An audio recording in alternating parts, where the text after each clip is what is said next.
안녕하세요.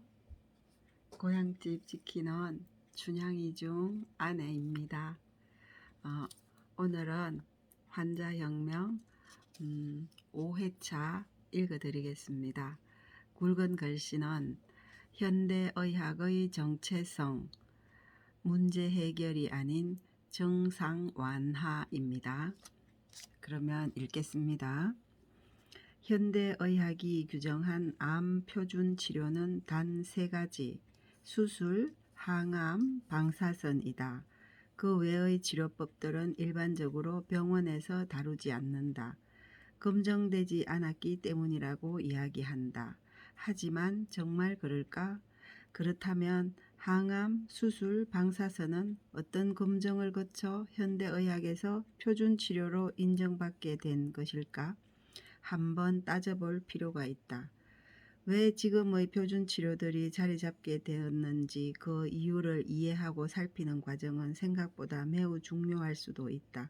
하지만 대체로 그러지 못한다. 직장 문제, 인간관계, 돈 문제, 자녀들 문제, 우리 삶 자체가 바빠서 그럴 겨를이 없는 것이다. 그리고 스스로 알아볼 것 없이 전문의와 병원에 맡기라고 배웠기 때문이다. 의사가 제일 잘 알고 있겠지. 과학자들이 어련히 알아서 잘했겠지. 하는 믿음. 의사와 과학자. 남들이 할 일이라고 여긴다. 자기 병인데도 불구하고 말이다. 현대의학의 정체성은 환원주의적 대증요법이다. 환원주의는 관찰 가능한 사물이 아니면 존재하지 않는다고 여긴다. 영적인 세계나 사람의 영혼은 눈으로 본 사람도 없고 해부학적으로 발견된 적도 없고 MRI나 CT, 초음파로 촬영된 적도 없기 때문에 그런 것들은 존재하지 않는다고 여기는 것이다. 물론 실제로 존재하지 않을 수 있다. 문제는 존재할 수도 있다는 가능성을 인정하지 않는 자세에 있다. 관찰 불가능한 것을 자꾸 거론하면 비과학적이라고 손가락질 받는다. 영적인 세계나 정신적인 문제들은 간과되고 무시되기 일쑤다. 모든 걸 수학적으로 계량하고 분석을 해야만 적성이 풀린다. 눈에 보이지 않는다고 해서 우리가 관찰할 수 없다고 해서 존재하지 않는 것은 아니다. 인류가 아직 볼 수 없는 것일 뿐 먼 훗날 보게 될 수도 있다. 지구가 평평하지 않고 구 형태라는 것을 인류는 오랜 기간 관찰할 수 없었다. 우리 몸속에서는 하루에도 수십만 가지 생화학 작용이 일어난다. 우리가 컨트롤할 수 없는 영역에서 스스로 알아서 벌어지는 일이다. 몸 전체 세포수보다 많은 장내 세균총의 수를 거느리고 한데 모여서 잘 살아가고 있다. 찢어지면 아물고 뼈가 부러지면 다시 붙고 하면서 이런 힘은 어디서 오는 걸까? 뭔가 있겠지만 아무도 모른다. 과학은 DNA를 발견했다고 좋아했지만 궁극적인 답은 얻지 못했다. DNA는 도대체 왜 그렇게 명령하는 건지 알 길이 없다. 전혀 답이 안 된다. 이처럼 생명을 탄생시키고 유지하는 보이지 않는 힘을 인정하지 않는다. 그러다 보니 몸이 스스로 치유하는 힘, 다시 정상화시키는 힘 있다는 것도 인정하지 않는다. 대증요법의 유일한 목적은 말 그대로 정상 완화일 뿐 근본적인 문제 해결이 아니다. 예를 들어 당뇨의 원인은 인슐린 저항이다. 그런데 현대의학은 혈당에만 집중해서 혈당만 낮추려고 한다. 그걸 치료라고 한다. 마치 폐에 염증이 생겨서 몸에 열이 나는데 폐의 염증은 놔둔 채 열만 치료하는 격이다. 폐의 염증을 없애기 위해서는 항생제가 필요한데 열을 낮추는 해열제만 처방하는 것과 다를 바 없다. 환자가 당뇨 진단을 받아 당뇨약을 처방받게 되면 그 약은 당뇨를 고치려는 목적으로 처방된 것이 아니다. 앞으로 평생 먹으면서 혈당을 관리하는 약이다. 현대의학은 당뇨 치료를 그런 식으로 하고 있다. 혈압도 콜레스테롤도 암도 모두 마찬가지다. 나름대로 설명은 있다. 고혈압이나 당뇨 같은 만성질환 대부분은 현대의학으로 근본적인 원인 규명이 어려운 질병이어서 완치보다는 더 이상의 병증이 심화되거나 합병증이 발병하는 것을 막는 치료에 목적을 둔다는 것이다. 당뇨나 고혈압의 근본적인 완치가 어려운 이유가 뭘까? 음식과 생활습관의 원인이 있는데 음식이나 생활습관 개선을 치료로 여기지 않기 때문이다. 현대의학에서는 병을 완치하려는 시도를 하거나 말만 꺼내도 돌팔이 내지는 사기꾼 소리를 듣기 십상이다. 동료 의사들의 시선이 곱지 않다. 모두 환원주의적 대증요법을 트레이닝 받았기 때문이다. 하지만 환원주의적 대증요법은 철진한 임상 모델이다. 간단히 말하면 무슨 병에는 무슨 약 하는 식으로 공식이 정해져 있다. 장터를 떠돌던 약장수의 모습이다. 그런 의학을 트레이닝 받는 것이다. 환자들은 제대로 섬길 수가 없다. 의사의 역할도 치유하는 치료자가 아니라 질병의 그 정상만 관리하는 관리자에 불과하다. 뭘로? 반드시 약으로만, 그것도 제약회사의 처방으로만 처음부터 이와 같이 편향된 의학의 한계를 알고 시작하는 의대생은 그리 많지 않다.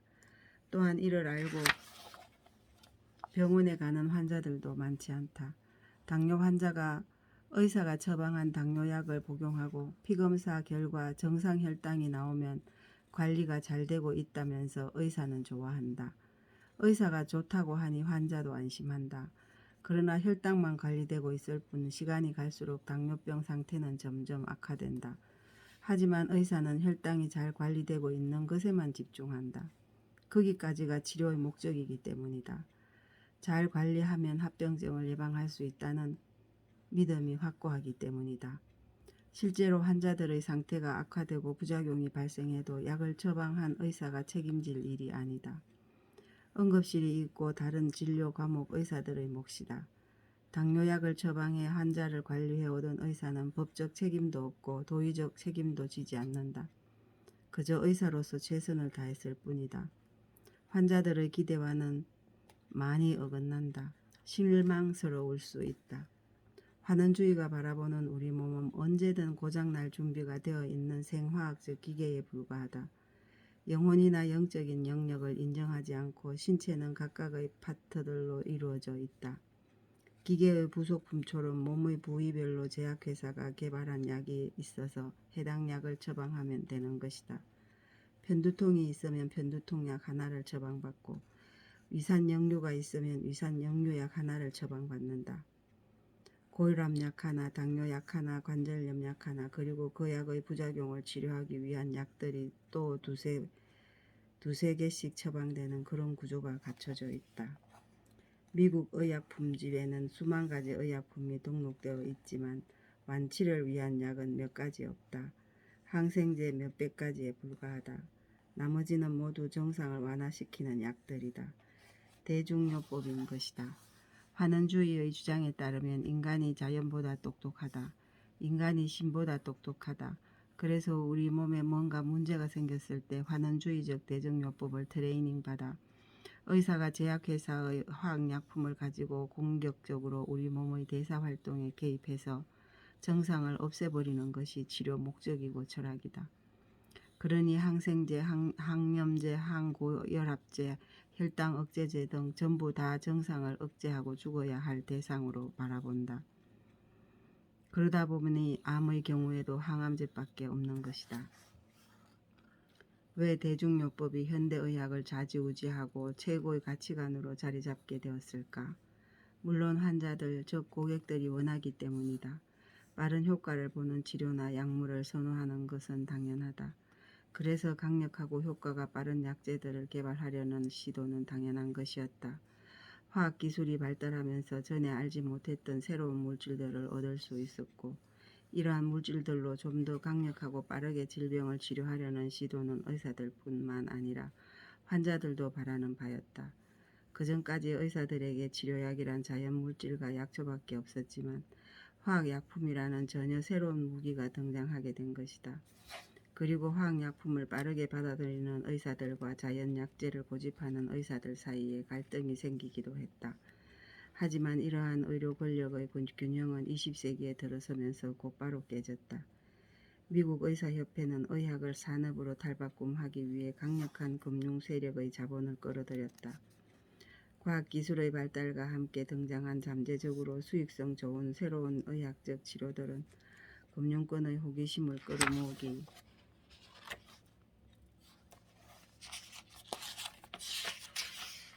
충분하다.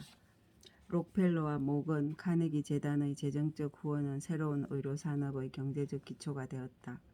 록펠러와 카네기 같은 금융가들은 의학의 발전을 위해 의과대학에 보조금을 지원했다. 그리고 의과대학 이사회에 참여했는데 이는 의과대학들이 돈을 지원한 투자 관계자들에 의해 장악되는 결과를 초래했다. 막강한 자금력으로 병원 건물을 지을 수 있었고 최고의 교수들과 의료진을 확보할 수 있었지만 동시에 현대의학은 제약회사가 원하는 방향으로 왜곡되기 시작했다. 당시의 금융가들이 곧 화학기업이기 때문이었다. 외형상으론 의학 발전이라는 자선사업이었지만 세상에 공짜가 있을 리 없다. 이후 의사들은 제약회사의 의약품에만 배우게 되었고 그 외의 것들은 의대 교과 과정에서 사라졌다. 의사들이 10년 넘게 의대를 다니면서도 영양학에 대해 공부하는 시간이 제로에 가까운 이유다. 제약이 의학의 기준으로 자리 잡으면서 현대의학은 생약이나 식품을 비과학적이라 여겨 더 이상 그들도 보지 않게 되었고 일반인들도 그런 사상을 따르게 되었다. 병원에서 약만 처방하고 음식이나 생활습관을 소홀히 해도 이를 이상하게 여기는 환자는 많지 않다. 원인을 들여다보지 않고 증상을 없애기 위한 약만 처방하는데도 이를 당연한 것으로 받아들인다. 하지만 대정요법으로는 역류성 식도염 하나도 고칠 수 없다. 혈압도 마찬가지고 당뇨도 마찬가지다. 무좀도 못 고치는데 암을 고쳐달라며 제약회사와 병원에 수천억 달러를 갖다 바치고 있는 게 현실이다. 무좀도 못 고치는데 암을 고쳐달라고. 지금 현대의학을 비판하고 의사들을 성토하려는 것이 결코 아니다. 정확한 관점으로 바라보자는 것이다. 지금까지 그러지 못했다면 한 번쯤 따져보고 생각해 보아야 할 일이 아닐까. 대부분의 환자들이 스스로 뭘 모르는지도 모른 채 살아간다. 그냥 건강 문제가 생기면 서둘러 병원에 가서 의사를 만나야 하고 의사가 시키는 대로 해야 한다는 심어준 믿음이 있을 뿐이다. 이유는 단 하나, 다른 치료법이나 다른 접근법을 구경도 못 해봤기 때문이다. 현대의학의 환원주의적 대정요법을 수련한 의사들에겐 장점이다. 이들은 트라우마 케어에 능숙하다. 응급의학과 수술이 장점이다. 일부 감염성 질환을 치료하고 관리하는 데 능하다. 여기에는 성형도 포함된다. 노바케인 마취제가 있어 얼마나 다행인지 모른다. 페니실린 같은 항생제는 수많은 이들의 목숨을 살려냈다. 그러니 현대의학의 대정요법이 필요할 때가 장소가 있기 때문에 마련이다. 환자들이 지혜롭게 잘 선택하면 된다. 그런데 현대의학이 모노폴리가 되어버려서 다른 모든 상황에도 간섭하려는 것이 문제다. 생활습관 교정과 식습관 개선이 훨씬 더 절실한 만성질환이나 성인병도 모두 응급의학식으로 접근하는 것이 문제다. 음식으로 치료할 것을 약으로 치료하는 것이 문제다. 겨우 증상만 다루는데도 전면에 나서서 다른 방법들을 무시하거나 핍박하다 보니 문제가 되는 것이다. 하지만 모든 의사들이 이에 동조하는 것은 아니다. 지금의 의학적 접근법과 시스템의 부족함을 느끼는 의사들이 많다. 본인들이 환자에게 처방하는 약물의 부작용이나 미미한 효과에 자괴감을 느끼고 개선되기를 원하는 의사들이 있다. 새로운 접근이나 시도를 두려워하지 않고 동료 의사들의 따가운 시선도 아랑곳하지 않는 의사들이 있다. 의학적 자존심이나 철학에서 해방되어 환자의 몸 상태를 개선시키기 위해 보다 나은 방법을 찾아 헤매는 의사들이 있다. 그래서 탄생한 것이 기능의학이다. 오늘 엄마를 대퇴부 골절로 차병원에서 입원하셨다가 보름 만에 실밥을 풀고 오르동 제1요양병원으로 모셨는데 퇴원하면서 받은 약이 정말 한소쿠리는 되었는데 그 약을 보는 순간 이 약을 다 먹다가 우리 엄마가 약에 중독돼서 죽겠구나 그 생각이 들었는데 그 작년쯤인가 어머니가 심장이 하기 싫어서 아프다는 병 아닌 병에 걸렸을 때 진짜 뉴트리라이트 영양제로 8일 만에 어머니를 살렸는데 내 친정 엄마도 내가 여기에 모시고 와서 3개월만 케어해 줬으면 후회가 없겠는데 어떻게 하면 좋을까. 그 많은 약을 환자가 움직이지도 않고 제대로 먹지도 않는 상태에서 약을 먹어대면 해독을 못해서도 결국은 죽게 되는 게 노인의 생명인데 나는 낳아준 엄마보다 시집와서 함께 산 시어머니하고의 시간이 훨씬 많았는데 시어머니에게는 당연하게 해야 되고 엄마에게 해야 되는 거는 왜 이렇게 고민을 해야 되는 걸까? 어쩌면 좋을지 정말 내가 진짜 후회하고 싶지 않은데 그러려면 내 손으로 내가 엄마를 정말 단 한 달이라도 케어를 하고 싶은데 그게 허락이 될지